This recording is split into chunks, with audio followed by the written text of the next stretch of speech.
Welcome and good morning. My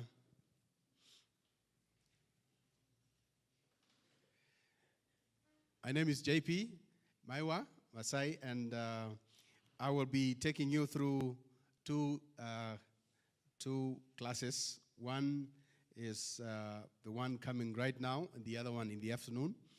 And this one is called the Spirit of Prophecy. The Spirit of Prophecy. In the afternoon, we will have the prophecy class. These are, sometimes people confuse them, these terms, because they almost sound like they are one and the same thing, but they are not. They are not one and the same thing. What is the Spirit of Prophecy? What is prophecy? So perhaps today we will deal with the introduction and a few questions that surround the introduction. Then from there we will get deep into shallow waters and finally deep waters. I hope you will be blessed in this journey and that the Lord will speak to us. Now, what I need to mention this morning is that over the years, people have tended to shy away from these two important aspects of our Christian life. People have built fears and even prejudice to the extent that when the word Spirit of Prophecy is mentioned, or prophecy, some people conjure up things in their minds and you switch off.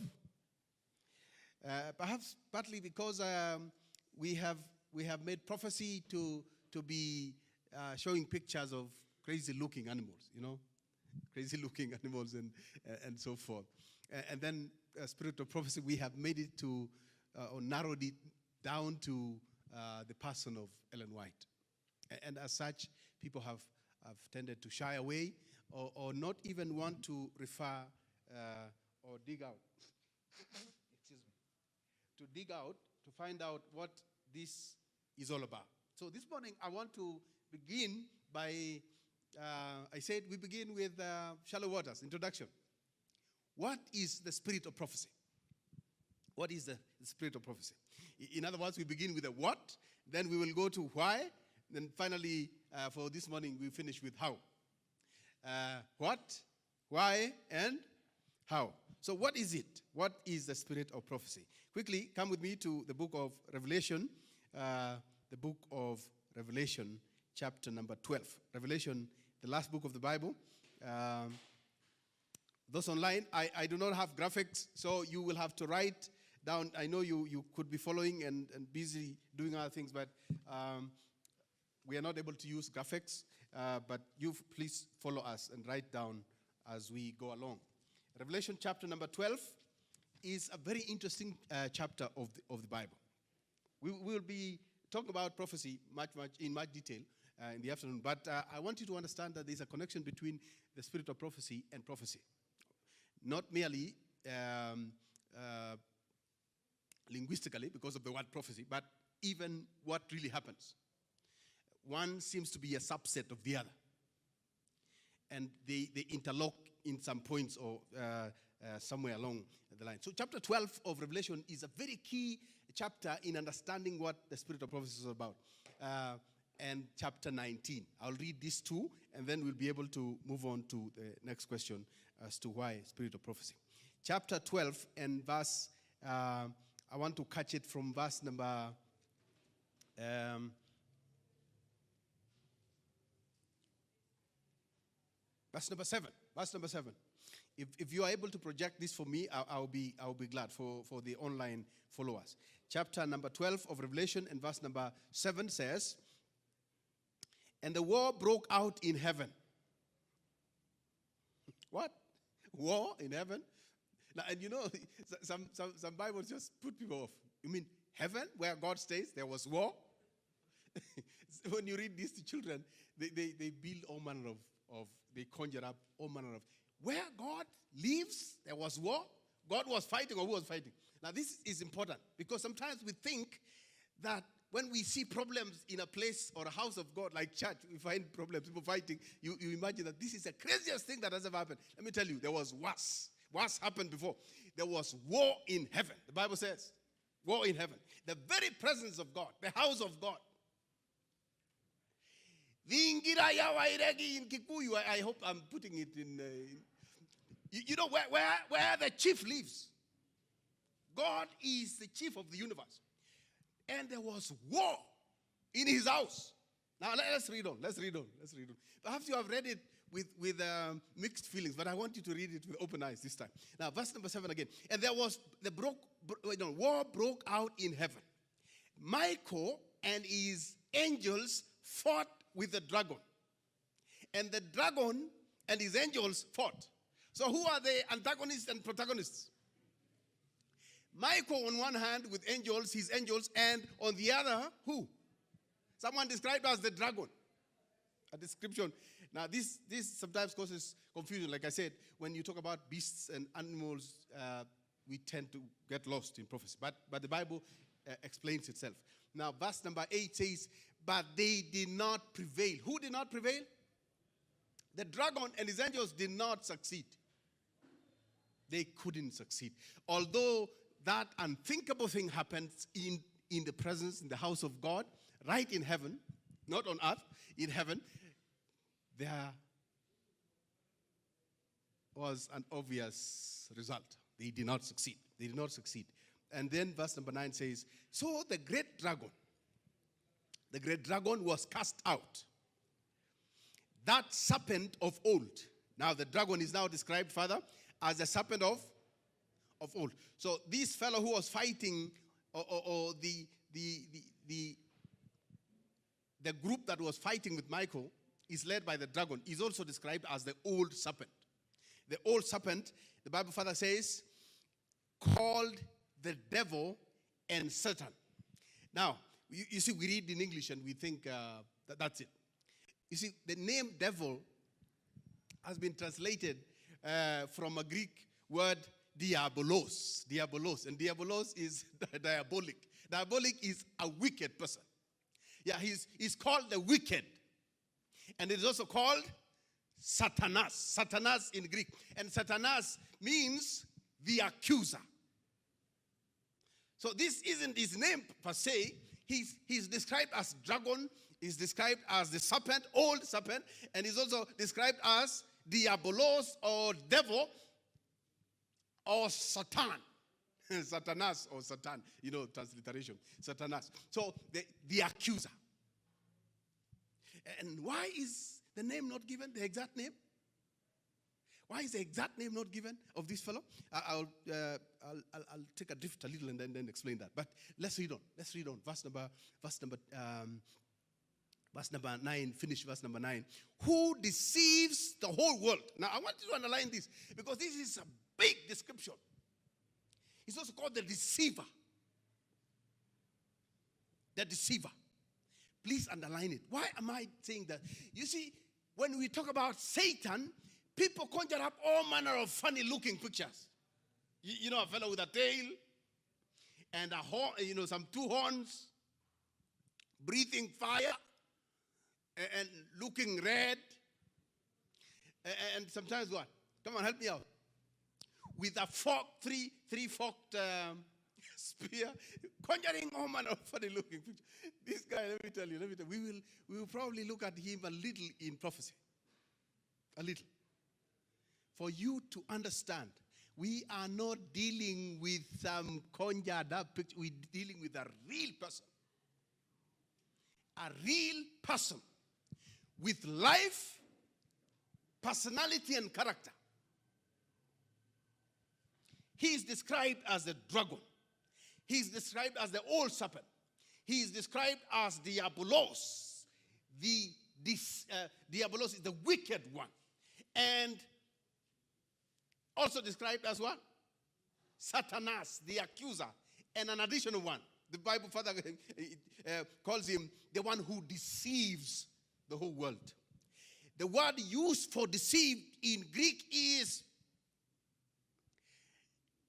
planetos. It means one who is able to cause people to drift, to lose focus, to drift and go on the side rather than on the highway, take a tangent rather than taking your course. He is a specialist in that. Causing people to take an off course completely. Planetos. And I'll discuss that a little bit when we go ahead. And you'll be shocked how the devil and Satan, described in very many faces, is also described as an angel of light.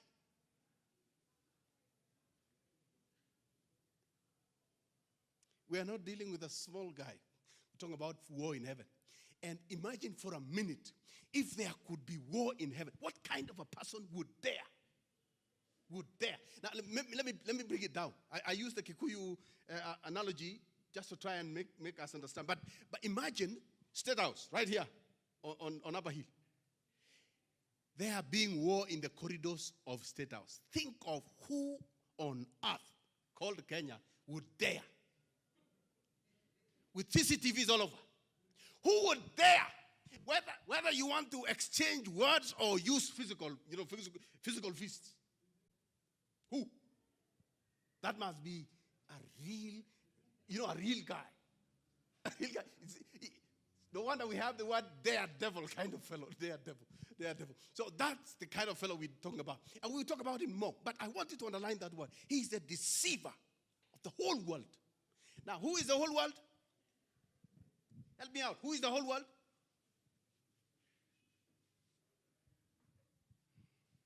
Who is the whole world? I'm not talking to the people online. I'm talking to you who are here. Who is the whole world? You have no idea. You are the world. You are the world. So wherever you are this morning and you're listening to this voice, the devil is an expert of deceiving you and me. And if you could start war in heaven, you can imagine how easy it is for him to do his thing, deception. Let's go on. We haven't reached the what. We haven't reached the what yet. Let's go on. Finish verse number 9 again. It said, he was cast to earth. He was cast to earth. There's a lot of debate. In the theological corners and quarters.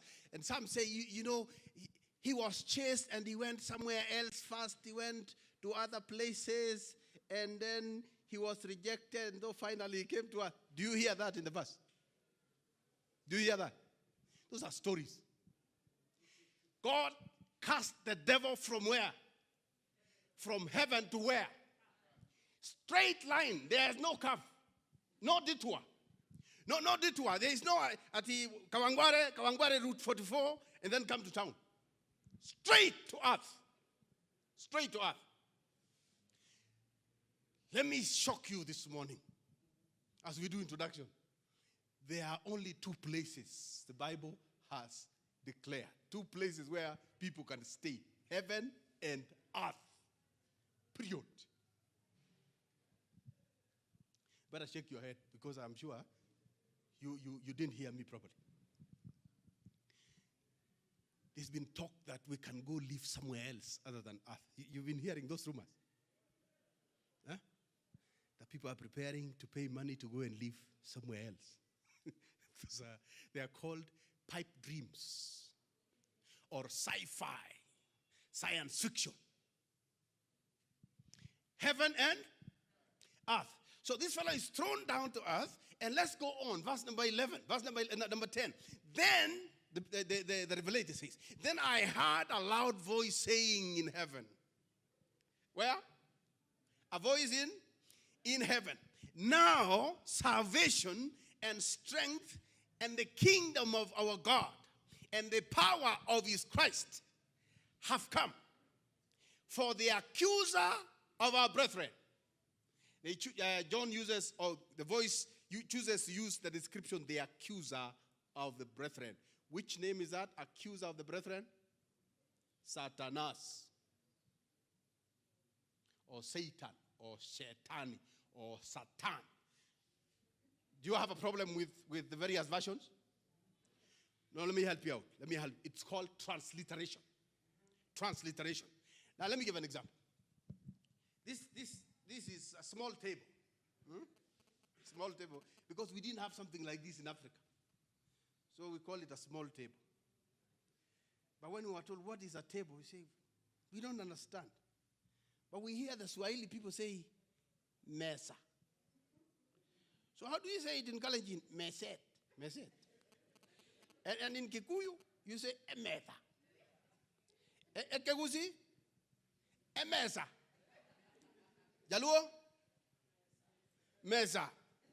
And so on and so on. Did we sit down to agree on what to call this thing? We didn't. What really happened is the word mesa traversed our cultures. Just as it went along. What do you call it? Mesa. Umesikiaje? Why go out there? Ati mesa. That's how it came up. It's called transliteration. You take a word from one language, take it to the next, without changing meaning and trying to stay as close to the original as possible. The other one is Jesus. It is Jesus, Jesus, Jesu, Yesu, Jesu. Come on, tell me out. Is there a warrior here? Okay. There's no warrior, but I hope there is one in warrior. When they believe, they'll call him in their dialect. It is keeping the original, but bringing the meaning home. Okay? It's contextualization in literalism. So it's called transliteration. It's an art of translation. Okay? All right. That was a bonus. That was a bonus. I'll not ask an exam. There will be no exam on that one. It's a bonus. It's just a bonus. Now, what we are saying is, the Bible is saying, the accuser of our brethren. So it's Satanas or Setani. So whenever you use Setani, or you call, I have heard people say Setani Mugumoja. I've heard people call others like that. I hope you mean the accuser. Because that's what it means to say Satan or Satanas. It is the accuser. The accuser. Now, let's move on. So he has been cast down. The accuser of our brethren has been cast down. Who accuses them before our God day and night? You may want to underline that. He is a deceiver of the whole world, but he's also the accuser of the whole world for God. And he says he's been cast down. Cast down. Now, let me ask you, when the word says cast down, which direction are we talking about?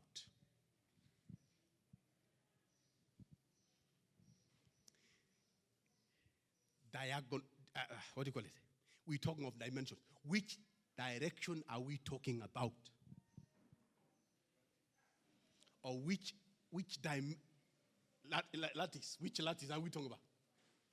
We're talking about the vertical lattice, okay? The vertical one. So, please understand, because the devil has done us in on this one. You ask people, where is heaven? It says it depends. People say it depends. Why? Because heaven is in any direction. Come on, are you with me? Heaven is in any direction. Because when people are under us now. People are under us. So where is heaven there? That way. And there are others on this side. So where is heaven for them? That way. So when the Bible says cast down, so how do we understand this? People have made it to mean it could have been from anywhere. It could have been from that side this way, but that side this way is called what? Come on, people. That side this way is called? No, people are saying it means down. That if heaven is that way and is cast down, which direction was it? That way or this way? They say it's down. It's a deception. There is an up and down, right and left. Are you getting it? Right and left, vertical, horizontal, and inward dimensions. 3D. Another bonus. But let's go on. So he's cast down. He's cast down. And I wanted you to underline that. Cast down doesn't mean up. Doesn't mean vertical. Because people who are this way will call heaven where? that way. So down for them is this way. Are you getting it? Relative to opposition. This way. And is that up and down? Okay, let's move on. Let's move on. You say, come on, you're taking too long. Yes, it's because this is shallow waters. People do all manner of things in shallow waters. You don't swim. You don't swim in shallow waters. Verse number 11. Verse number 11. Verse number 11. And they overcame him. And they what? Overcame him by the blood of the Lamb and by the word of their testimony. Underline that. They overcame him by the blood and by the word of their testimony. Now there is a whole discussion as to what that means. The blood is clear. The blood of Jesus is the sacrificial. It's called the substitutionary sacrifice of Christ. Was that he became the lamb that was slain from the foundation of the earth. What we had over the years was simply kindergarten lessons in the sanctuary. There were kindergarten lessons to illustrate this being slain from the foundation of the earth. Jesus was, the lamb, I'm not reached Jesus yet. The lamb was slain from the foundation of the earth. And along the line of history, the sanctuary services illustrated in a kindergarten language what it means. It meant that the lambs of the sanctuary did not actually cleanse, but they were by faith. When you take a lamb, by faith, you are referring to the real lamb, the Lamb of God. So when we say they overcame by the blood, it means both those who know the real lamb and those who knew him in symbols. It means the Old and New Testament covered. Anyone in the Old Testament using the lamb as a sacrificial offering to the Lord, a sin offering, looked far into the distant future when the Lamb of God would be slain for his sin. Now, that meant people of the Old Testament overcame the devil. Just like the people of the New Testament overcome him. The blood of the Lamb. That is not difficult to understand. Although some people, there's a theology it's called dispensational theology. Dispensational theology is a deception. It's a deception. It's a false dichomatization of the gospel. That the Old Testament is gone, is meaningless. Doesn't mean that. The Old Testament is the kindergarten of New Testament. There is no New Testament without Old Testament. So you don't compartmentalize it. You don't come on, help me out. Kizungu simu domachango. Yes, compartmentalize. Correct. Thank you, preacher. Yeah, you don't compartmentalize. Kanakata. You don't put a wall between the old and it flows. It naturally flows. Look at Jesus. He comes in, he finds the church of the Old Testament. He finds it. But he doesn't say, no, you guys, your things are gone. He fits in. He goes to the synagogue every Sabbath and worships with them and even goes to the temple to offer sacrifices. And finally, he walks out of the temple and he looks back because the Greeks are outside. They're saying, we want to talk to you. And Jesus looks back and says, behold, your sanctuary is left desolate. It's left empty and without God. He walks out and goes to the mountain, Golgotha. From there, he builds another sanctuary. Another sanctuary which combines heaven and earth in 3 days. It naturally flows into each other.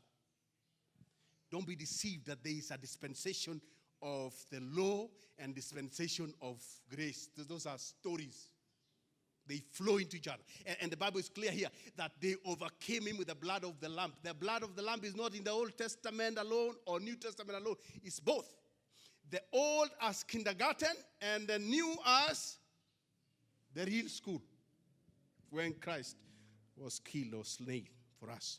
So they overcome or they overcame. They overcame. It's a statement that should be understood. You know, English is limited in tense and mood and many things. The Greek has a clear thing. It covers both. The past, although it sounds like it's the past alone. The past, current, and that's why Jesus says, I am, I was, I am, I was, and will be. He covers the three phases of the world history. Now let's my time is not entertaining my jumping in shallow waters. Let's move on to next verse. Verse number 12. Verse number 12 says, therefore rejoice, O heavens, and you who dwell in them. Woe to the inhabitants of what? Of the earth. Inhabitants of the earth. Now, some people have used this verse to mean, you see, the word is heavens. So it means there are several other places. Because the verse says, woe unto, no. Let me use the right words. Rejoice, O heavens, and you who dwell in them. Some people have taken that to mean even Mars is included. People in another heaven where Mars is. The word translated heavens is influenced by the Hebrew word for heaven, which is shamayim, and shamayim is plural. Yim in Hebrew means plural. Elohim, for example, means what? Many. Come on, people, come on. Don't shy away. I'm seeing you cringe. Yes, Elohim, for example, means many gods. Yes. And Shamayim means, Mayim means water. Mayim means water. So Shamayim is place of many. Come on now. So heavens is called heavens because it's a place of lot of water. Now that's going to shock you into your nerves. Heaven, where God stays, is a place of many waters. So when this was translated into the Greek, of course, the Greek just have one word, heaven, uranu, heaven. But the idea of the idea of the Hebrew heavens is captured in the translation here. And simply because God created the first day, you remember, he created light, and then then he put something called the firmament. You remember? In verse 6 of Genesis. And when he put a firmament, then there was a heaven above the firmament, and then a heaven below the firmament. So, as a result, you can take that to mean there is heavens, meaning the open heaven, this one, space, this one. And I'm not using space in the sense of science. Space where there is oxygen. And there is no vacuum. Are you following me? This one. There is no vacuum here. There is oxygen, but God has scaled it down as you go up. As you climb up towards the firmament, God has scaled down oxygen to the point that you will reach a point there is no oxygen. Because it is discouraged. God doesn't want people to go there. It is a journey reserved only for the righteous. Only the righteous people are allowed to go into the heavens. Nobody else. So God has discouraged it. And so if we have to go up here, we have to carry oxygen. You climb a hill or a mountain, you'll reach a point you need oxygen on your back. Otherwise, you won't make it. And it's scaling temperature also. The temperatures go down until it's below zero. As high as 10 kilometers, right here. 10 kilometers here is cold minus with nearly no oxygen. You have to pressurize any machine or equipment you're going up there. You have to pressurize it and put oxygen inside. Because God discourages people going where? Now, beyond that, science gives all manner of stories. They say, all of a sudden, it changes and becomes very hot, 1,000 degrees Celsius. 1,000 degrees Celsius, and where does hailstone come from? 1,000 degrees Celsius up here, and hailstone comes. Or where does it come? People say from the clouds. Have you ever flown in a plane and the plane eats some hailstone? Hailstone comes from somewhere else. There's a store for hailstone. In fact, God says, I have stored some hailstone for sinners. There's a day He will hit people with 50 kilos of hailstone. 50 kilo. Upstairs. Anyway, that's just to open your eyes. The idea I'm making is that heaven is called heavens because of the open heaven and the other one above the firmament. I leave it like that, okay? But know that the Hebrew captured it by saying a place of many waters because God separated waters with a structure that separated water above and water below. I'm not talking about clouds. I'm talking about water. And water has three forms. It has gas form, it has solid form, and liquid form. I'm talking about liquid water. Up. So let's move on. And we move on now to this group of people that have overcome the devil with the blood. They also overcame him with their testimony. Some discussion has been, what does it mean to say their testimony? And some have said, it is when you are saved, when you got saved, when you were baptized. And you've got some churches say, I was saved on 20th January 1945. And I've been saved since then. You've heard people say that. And that's called your testimony. Is that the testimony? What is it really that the Bible means you can overcome the devil with your testimony? I want to go a little deeper. But do underline that. We are almost close to what is the spirit of prophecy. And verse number 13. Verse 13 says, no, I left out something in verse number 12. Say, woe to the inhabitants of the earth and the sea, for the devil has come down to, question, who lives in the sea? Fish. Yes, the amphibian world live in the sea. But the woe, and by the way, the word woe, there's no nice translation. People just use, I don't know how you call it in your mother tongue. They could not transliterate it. Yeah. Even the Swahili, English say woe. And woe for us in Africa means Allah. Woe. Allah. It doesn't mean the same thing in Africa. In Africa we say what? Ole. Ole is not woe. Ole is in Swahili is something you have to. It is a helpless situation. I don't know what the mother tongue says, but in my mother tongue it says Ibwo. Ibwo. It is, I am done. I am done. It's like your husband is dead or your wife is dead and you really depended on her to move in this life, to navigate the corners of this life. And then she goes. People say, me, I'm over. And I think that is a kissy one. Yeah, I'm done. Done. So the angel says, you are done. People of earth and where? And see, why? Why? The answer is right there. The answer is right there. It says, for or because the devil. Now, the devil means what? These are the scriptures. This is not a name. Diabolos means the evil one. Come on. The evil one has come down to you, having great wrath, because he knows that he has what? Come on, finish the sentence. What? Short time. What does short time mean? What does short time mean?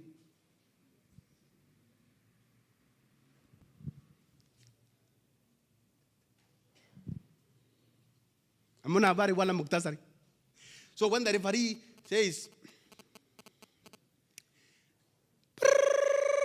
but, so meaning extra time, right? Extra time. Extra time is a limited, short period of time where you're given to make up your mind or make a decisive move. For football, you are supposed to score. And when you score, the time ends. When you score.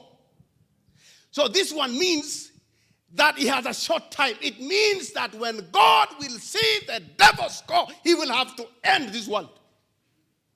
If you have no idea, I want you to read Matthew 24 and verse 15. No, not verse 15. Yes, verse 15 and 22, 23, 24. As you wait for me to come, I'll come there during prophecy time. I'll come there during the week. That God is not waiting for the clock. Your idea and my idea of time is the clock. The idea of time is short in the Greek text here is that it is a decisive, brief moment. It includes time, the clock, and other things. We look at the clock, and the clock is a one-dimensional. It's called linear. The clock is linear. You can be here 1 second, you are there another second, another, and in a straight line. But when you talk about short time, you're not talking about a linear thing. You're talking of a space that is limited, but decisive actions will happen. Very serious. And when they do, game off. Game shot. If you've never understood it like that, I want you to know that the thing God is waiting for is for the decisive action. Fortunately, verse 14 of Matthew 24 is connected to that thing. See, when you see the king, when this gospel shall have been preached to all the ends of the world, then the end shall come. God says that. But when you read 15 and you read verse 24, is it 15? No, not 15. When you read verse 4 and 24, verse 4 and 24, Matthew 24, you discover there is a dimension about deception. And deception is diabolos doing his thing. When he will do something, God will cut short everything. In fact, it is said he will cut short in righteousness. Why? I want you to read, and then you wait for me. I'll come there.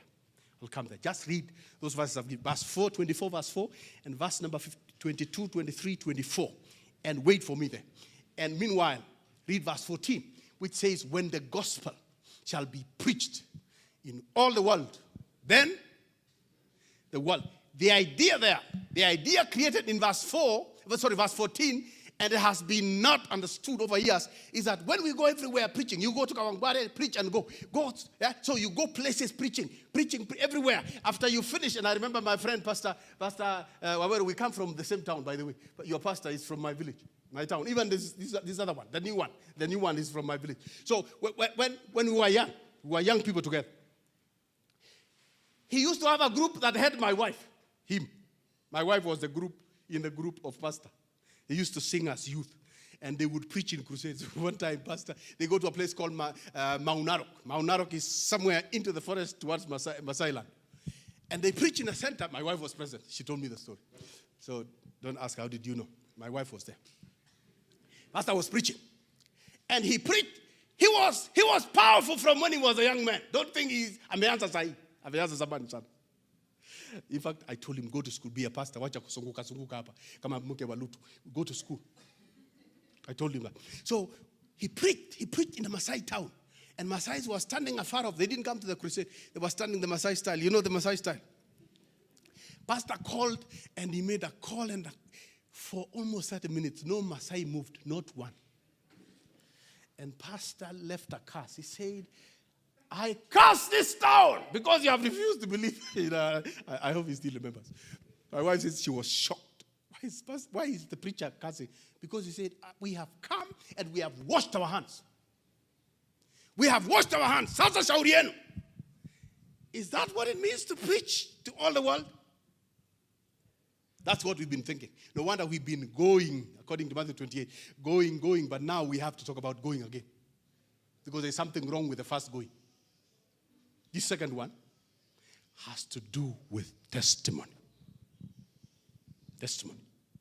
And the testimony must come from your life. You are sharing, you become a witness. And a witness, listen, a witness is a very important person. Why? Because if you don't have a witness, then you don't have the evidence. So God has taken on the devil using us. And we overcome him using us and the blood. Using us how? Our own lives.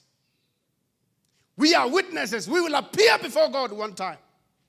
as witnesses. And we say, we saw and we touched. It works. And my life is the evidence. Are you understanding? So that when we move to the next phase, and I want to, and as we wind up, I have 5 minutes. When we move to the next phase, which describes what spirit of prophecy is, I want you to connect the fact that the devil has a problem with us for this reason, that we are witnesses. If we are killed, he thinks he has eliminated the evidence. No wonder he's been obsessed with killing people. He thinks he will eliminate the witnesses. And the witnesses, how? Because you do not become the evidence people need to know that Jesus saves. That, look, people, I'm here. I was a sinner, but God has been good. He has saved me. It's your witness that becomes the evidence needed to save the world. Now, let's go to the next verse, because I have to go to verse number 17.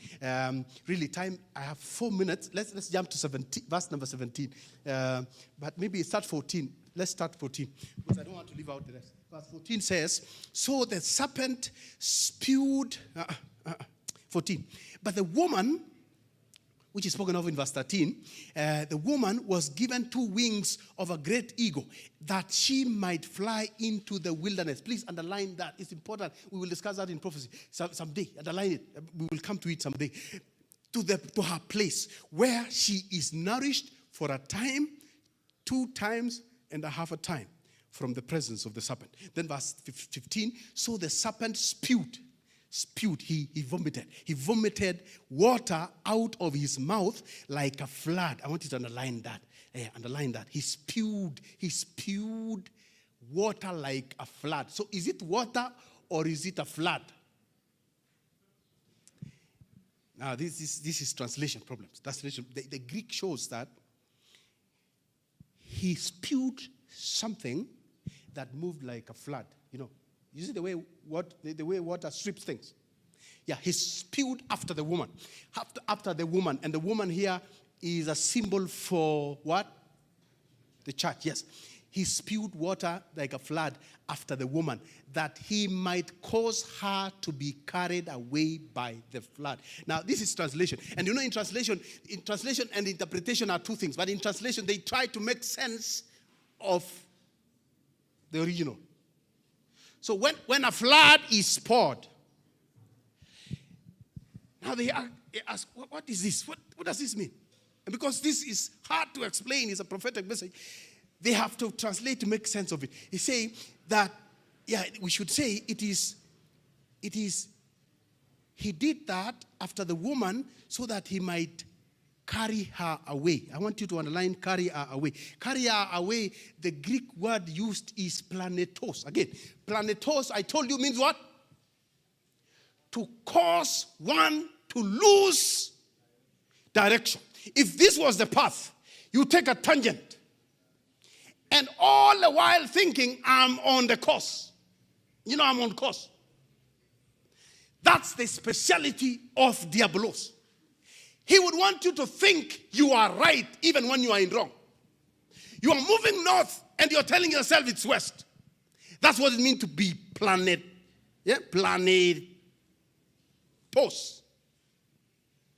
Planetos. There's another word from it. It's called planetes. Planetes, where we get planets, the name planet from. Planetes means kutanga-tanga. Now you are going in directionless. That is the ultimate purpose of diabolos. That you will get to a point in your life where you will not know right from wrong. Darkness and light is the same. Truth and lies are the same. That is his ultimate aim. And so you will be moving this way and that way and this way. When you ask, where are you going? You say, I'm not sure. It depends. The ultimate purpose. So my time says 1 minute to end. And verse number, this is important.